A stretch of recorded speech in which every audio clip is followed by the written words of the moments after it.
सखारामपूर येथून श्री संत सखाराम महाराज पायदळ दिंडी उत्साहात पंढरपूरकडे रवाना झाली। 139 वर्षांची परंपरा जपत 100हून अधिक वारकरी दिंडीत सहभागी झाले। संपूर्ण परिसर विठ्ठलमय वातावरणात भक्ती रसानं दुमदुमून गेलं।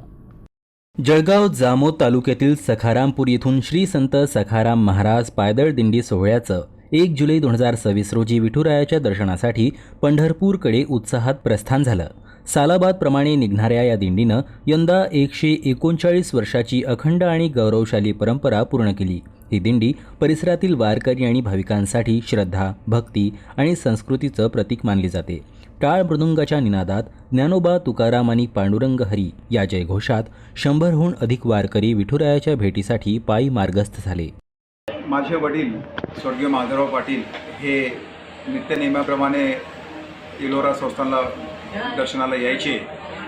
ते गेल्या 8 वर्षापूर्वी त्यांचं निधन झाल्यानंतर, स्वर्गवासी झाल्यानंतर मी तो नित्यनियम चालू ठेवला। श्रीराम महाराज पुण्यतिथीला आणि मध्येही मी इलोरा येथे नेहमी येत असतो। महाराजांची भेट झाली म्हणजे तुकाराम महाराजांचा आशीर्वाद हा मी घेत असतो। परंतु यावर्षी मला पंढरपूर वारीचा योग आला आहे। मी इलोरा ते पंढरपूर पायदळ वारी ही करत आहो।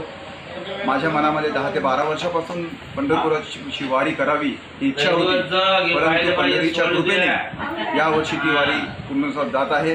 आज 1 जुलैपासून ते 23 जुलैपर्यंत मी या वारीमध्ये पायी जाणार आणि पंढरपुरात जाऊन पंढरीनाथाचे दर्शन घेऊन या सर्व आपल्या या सगळ्या प्रपंचासाठी पंढरीचा आशीर्वाद मागणार।